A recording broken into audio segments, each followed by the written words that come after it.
오늘의 강의는 이제 시험 능력주의의 가장 심각한 모순이라고 할까요? 혹은 가장 어두운 측면인데요.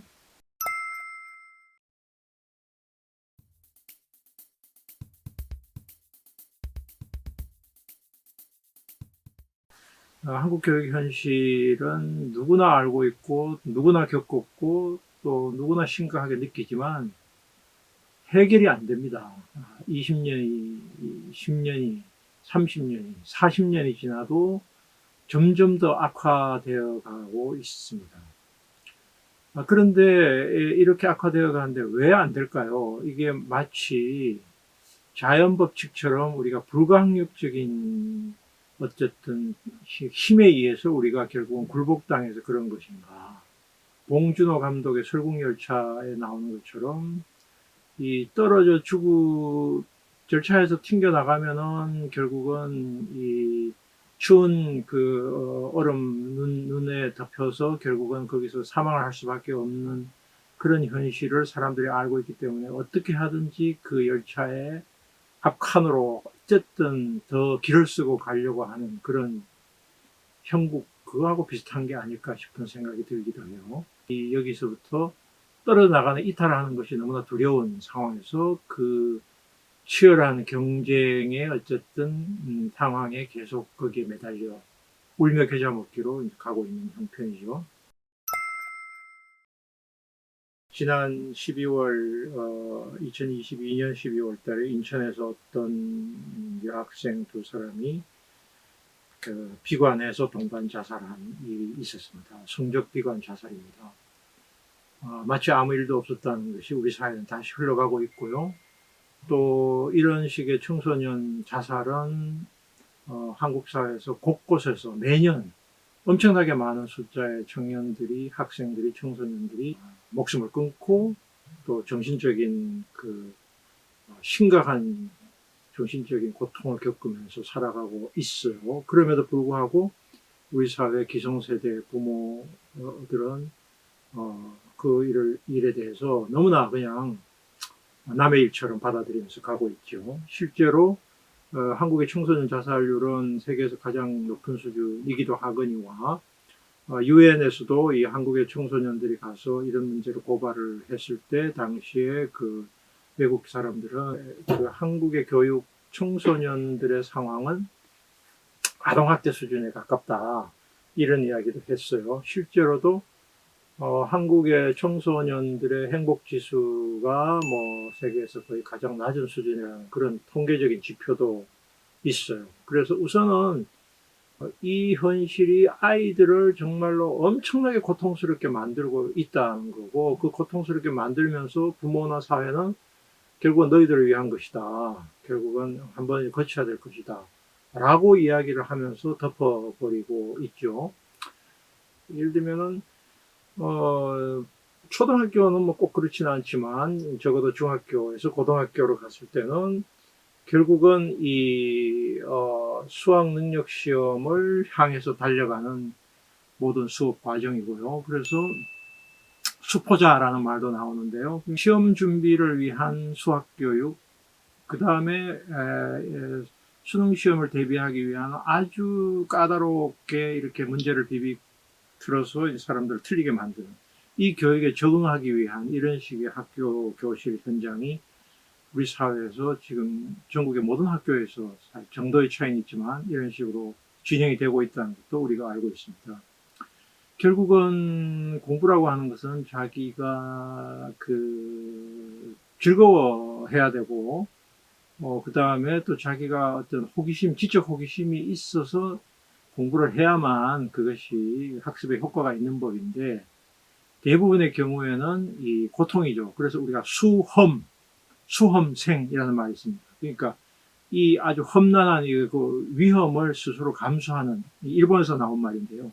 수험생이라는 말이 있는데요. 결국은 학생 혹은 학교 공부라고 하는 것은 즐거움의 현장인 측면보다는 고통의 측면이 너무나 강하다. 왜냐? 그거는 끊임없는 상대평가와 경쟁과 그 다음에 탈락하지 않기 위한 발버둥과 그 다음에 비교, 이제 이런 과정이 학교에서 청소년들의 일반 그 일상을 지배하고 있는 거죠. 그렇기 때문에 이런 높은 자살률이 발생을 하는 것이고, 이렇게 전 세계에서 가장 공부 많이 하는 학생들이 과연 그러면 지적으로 전 세계에서 가장 우수한 학생들이 되느냐, 이게 이제 문제인데, 실제로 대학에 입학하는 것이 거의 공부의 최종 목표이기 때문에 대학을 입학한 이후에는 자기가 스스로 찾아서 공부를 하는 경우가 거의 없고, 대학생이 되어도 또 이게 취업 준비로 몰두하기 때문에 실제로 대학은 학문과는 거리가 먼 그런 곳이 되어버리죠. 최근엔 어떤지 모르겠습니다만 몇 년 전까지만 하더라도 인문사회계, 서울대 인문사회계 학생들의 거의 반이 경영학과를 부전공하기 위해서 경영학과에 어플라이 한다고 합니다. 뭐 이런 대학이 도대체 무슨 소용이 있나요? 결국은 전공 공부라고 하든지 이런 부분들은 거의 다 도외시 되고 있고, 거기서 오는 학생들도 스트레스가 심하지만 교수들의 자괴감도 굉장히 심할 수밖에 없고, 결국은 대학이라고 하는 것이 이제 취업 준비 기관이 되어가고 있는 그런 현실은 이제 어제 오늘 이야기가 아니고요.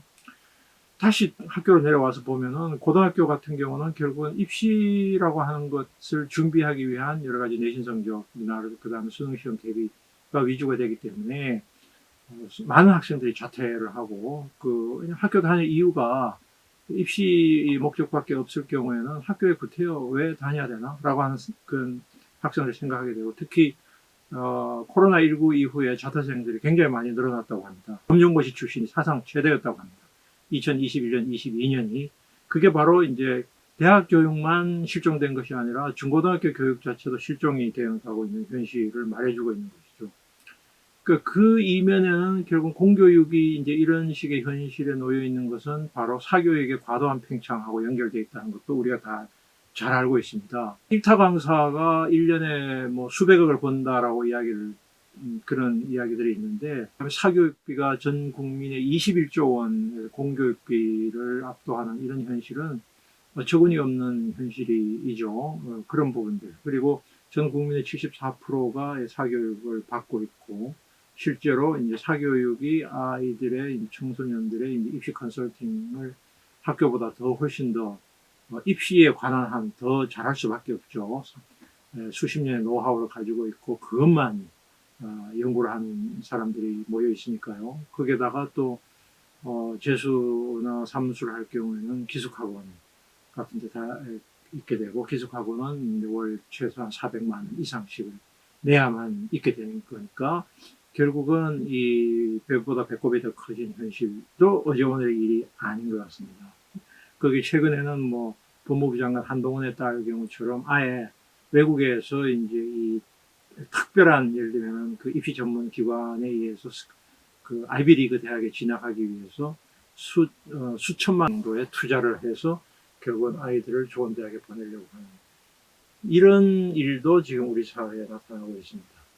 자, 이렇게 학교가 교실이 거의 무너지고 있고 과도한 이 아이들에게 스트레스와 고통을 주고 자살로 이르게 되고 학부모들이 고통스러워하고 국가적으로 엄청난 그 말하자면 비용이 지불되는 이런 한국 교육은 외국의 언론에서 지적했듯이 가성비가 엄청 떨어지는 교육입니다.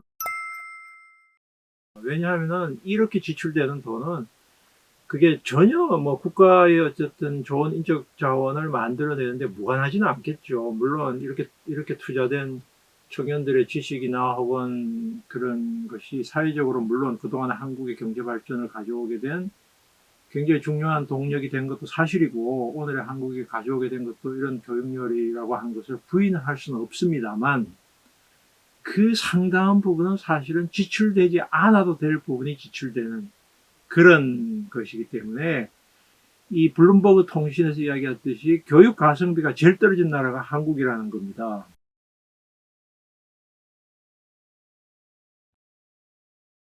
입시 공부라고 하는 것은 실질적으로 국가에서 필요한 그 자질을 갖춘 그런 식의 엘리트의 양성이라든지 혹은 노동 인력의 양성과는 상당한 부분 무관하기 때문에 결국은 이 엄청난 돈이 낭비되고 있는 그런 것이라고 생각이 됩니다.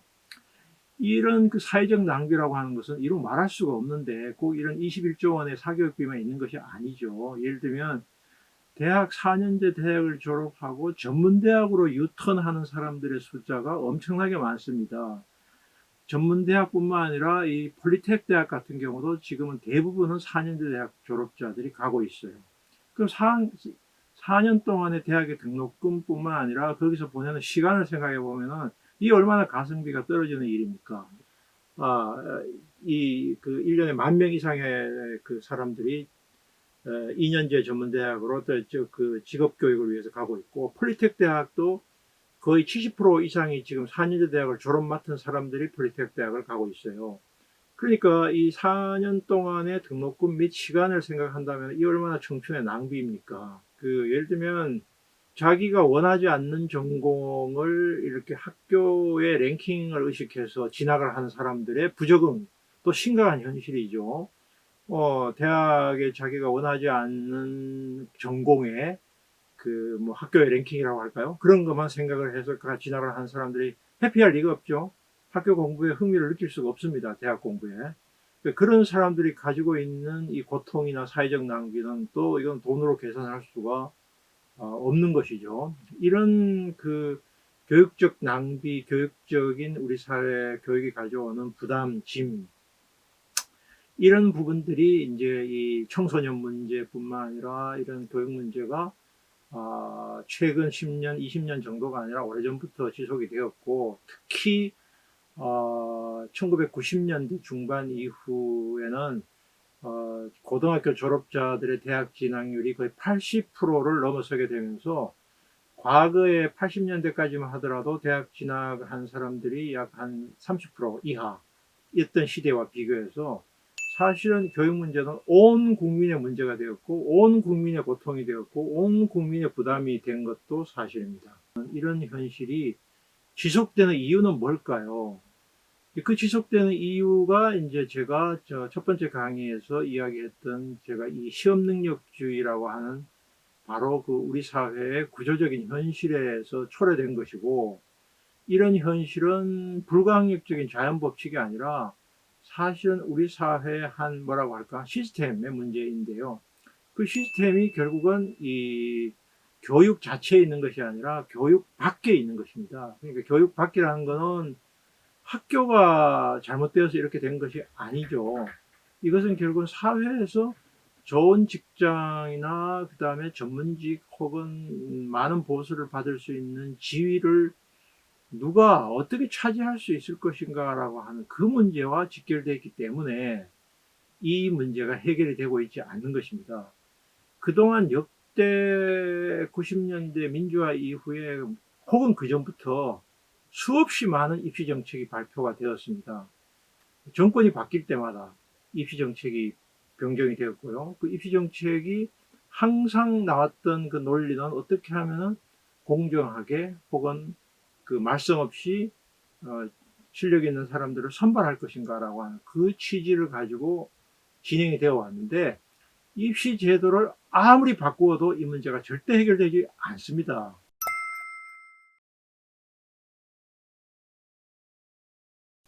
예를 들면은 뭐 학력고사, 수능, 내신, 뭐 내신도 여러 가지 종류의, 그 다음에 무슨 뭐 면접, 그 다음에 또 이런 각종 이제 조국 달 문제에서 불거졌던 이른바 각종 이제 스펙, 사회봉사 문제라든지, 그 다음에 학생들 논문 성적 참작하는 온갖 좋은 방법의 입시 제도가 도입이 되었는데, 그 입시 제도가 도입이 되면은 뭔가 이 문제를 해결할 수 있을 것처럼, 사교육을 없앨 수 있을 것처럼 이야기를 했지만, 사교육비는 점점점 늘어나기만 했고 결코 완화되지 않았습니다. 그리고 그런 입시 제도가 도입되면은 혼란을 가중시키고, 처음에 한 1, 2년 동안은 약간의 효과를 보는 것처럼 하다가 한 2년 지나면 다시 학부모들의 고통을 배가시킵니다.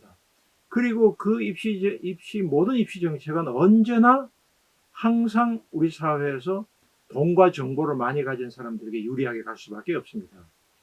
예를 들면은 평소에 학생들의 어떻든 그 학습이나 이거를 반영하기 위해서 내신이 도입되었지만 그 내신이 상대평가의 내신은 결국은 학생들에게 무한 경쟁으로 치닫게 만들고 그 내신 중에서 특히 학교 밖에 여러 가지 이제 학생 그 종합전형 제도 같은 경우는 학교 공부만 가지고 평가하지 맙시다. 그러면 바깥에서 학생들의 사회봉사라든지 그다음에 뭐 여러 가지를 참작해서 봅시다라고 취지는 좋았지만 그걸 위해서 또 많은 사람들이 돈을 지불해야 되고 학생들의 스트레스는 2배, 3배로 늘어나게 되고 죽음의 트라이앵글이라고 불려지는 모든 부분을 다 잘해야만 되는. 그런데 정치권은 사실은 이 교육 문제를 풀기 위한 돌파구를 우리 사회의 구조적인 데 눈을 돌리기보다는 바로 이런 그 일반 학부모들이 가지고 있는 가장 뜨거운 이슈, 즉 입시 문제를 건드림으로써 이 문제를 돌파하려고 하죠. 그래서 이 문재인 정부도 결국은 이제 내신에 문제가 많다라고 하니까 수능을 강화한 쪽으로 약간 무게 중심을 이동해 버렸습니다. 그러면 어떻게 되나요? 그럼 공정이 보장되는가요? 많은 연구 논문에 의하면 수능 위주는 오히려 더 부자들에게 더 유리한 전형이라고 하는 것이 통설입니다. 자, 그래서 입시 제도를 어떻게 바꾸더라도 모든 입시는 사실은 많은 사교육비를 지출할 수 있는 사람들에게 유리하게 갈 수밖에 없다. 이게 그동안 나왔던 입시제도 변경의 역사가 가져오는 교훈이고 누구나 이걸 조금만 생각해 보면 알 수가 있는 것입니다. 즉 입시제도의 변경을 통해서 이런 교육의 고통을 해결할 수가 없다는 것입니다. 그것이 바로 이 피시킨이 말하는 병목사회 그 모델을 우리 사회에 그대로 적용하자면 우리 사회에서 좋은 자리, 소위 말해서 좋은 자리 혹은 좋은 직업 혹은 전문직을 얻을 수 있는 그 통로, 또 사회적으로 인정을 받고 대우를 받을 수 있는 통로가 대학 입시로 단일화되어 있기 때문입니다. 즉 혜자 부활이 거의 없고 이 대학 입시라고 하는 그 병목을 통과하지 않고서는 우리 사회에서 뭐 기술자로서 존중받을 수도 없고 사회적으로 어느 정도 자기 분야에 어쨌든 뛰어난 업적을 남겼다고 인정받기도 매우 어렵고 모든 것이 학력, 학벌, 시험 성적으로 평가되는 이 시스템이 만들어낸 결과라고 볼 수가 있는 것이죠. 결국은 우리 사회에서의 사회 이동의 문제 혹은 계급 문제, 계층 문제가 교육 문제의 핵심인 것입니다. 즉 교육 문제는 곧 사회적인 사회개혁의 문제, 우리 사회에서의 사회적인 형평성의 문제, 계층 이동의 통로의 여러 통로의 확보의 문제하고 연결이 되어 있기 때문에 이런 계층 이동의 여러 가지 통로나 혹은 계층 이동에 대한 과도한 열망을 축소시키지 않고서는 그거를 쿨다운 시키지 않고서는 이 문제가 풀리지 않는다는 것입니다. 계층 이동을 열망하는 학부모들은 잘못이 없습니다. 계층 이동을 열망하는 학생들도 잘못이 없습니다. 이 사람들은 설국열차에 타고 있는 사람들처럼 뛰어내릴 수가 없어요. 열차에 타고 가능한 앞칸으로 어떻게 하든지 간에 옆에 사람들을 밀치고 앞칸으로 달려갈 수밖에 없는 것입니다. 이 설국열차에서 뛰어내린 소수의 사람들이 있었습니다. 과거에 그 고려대학교 다니던 김예슬 학생이 대학을 그만둔다라고 해서 중도에 그만둔 예가 있었고 대학 진학을 포기한 학생들도 있습니다. 그리고 이 한국의 이런 입시제도에 신물이 나와서 외국으로 아예 떠난 사람들도 있고요. 그 다음에 대안학교나 혁신학교 운동도 일종의 그런 것입니다. 이런 시도들이 의미 없었던 건 아니에요. 이런 시도를 했던 청년들이 나름대로 잘 살아가는 사람들도 많고 행복하게 살아가는 사람들도 많지만 이 사람들이 우리 사회 전체의 이 시스템을 바꿀 수 있는 힘은 되지는 못합니다. 개인적인 탈출이죠. 개인적인 탈출을 했지만 그렇게 탈출하는 것도 상당한 용기를 필요로 하고 보통 사람들은 그런 식의 탈출을 감행할 수가 없습니다. 결국은 이런 그 소수의 사람들, 청년들이나 학부모들이 그런 소신에 찬 행동을 해서 나름대로의 의미가 있었던 것은 사실이나 즉 입시가 가지고 있는 지위 상승의 병목의 문제를 해결해야만 우리 사회의 뿌리 깊은 이 교육 문제를 해결할 수가 있다고 생각합니다. 그래서 저는 학교에서 선생님들이 이제 이런 식의 입시 교육에서 좀 더 거리를 두면서 했던 여러 가지 시도들, 혁신학교의 시도들이나 또 선생님들이 정말 학교를 학교답게 공부를 즐겁게 하려고 하는, 만들려고 하는 선생님들의 시도 자체가 무의미했다고 보지는 않아요. 그리고 또 그분들의 노력에 있었기 때문에 약간씩 변화가 온 것도 사실이에요. 그렇지만 대다수의 사람들이 그 길을 따라가기는 너무 어렵다. 대다수의 사람들은 결국 기존의 우리 설국열차에 타고 거기서 결국 부대끼며 살아간다. 이 사람들을 위한 대안은 뭘까?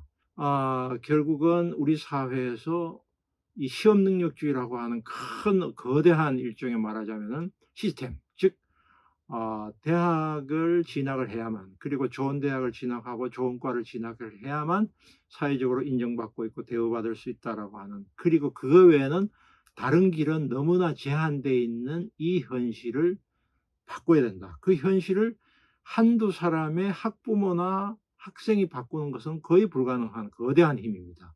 개인적으로는 그런 시도는 할 수는 있으나 이 거대한 힘이고, 이것은 반드시 사회개혁이나 사회운동, 정치를 통해서 해결을 해야 된다. 대학개혁이나 이런 부분들을 해결해야 된다. 그래서 대안에 대해서는 제가 다음 강의에 다시 이야기를 하겠습니다만, 그래서 문제의 소재를 정확하게 파악을 해서 이거를 건드려서 시간이 걸리더라도 5년, 10년, 20년이 걸리더라도 해 나가야만 오늘의 이 많은 이 고통받는 아이들, 청소년들, 죽어가는 아이들을 살릴 수가 있고, 학부모들을 행복하게 할 수 있고, 가정 경제를 휘청거리게 만든 사교육비 투자를 줄일 수가 있다. 그래서 이 길로 가야 된다. 그거를 제가 이제 강조를 하기 위해서 지금 제가 이런 이야기를 한 것입니다. 그래서 교육 문제에 대한 문제점은 누구나 알고 있으나 그 문제에 대한 해법의 문제는 그다지 단순하지 않다. 이거는 굉장히 많은 사회적인 토론이 필요하고 멀리 내다보는 정치적인 식견이 필요하고 사회운동이 필요한 부분이다. 이런 거를 제가 강조하기 위해서 이런 그 현실의 문제를 진단하고 약간의 대안을 이야기를 했는데요.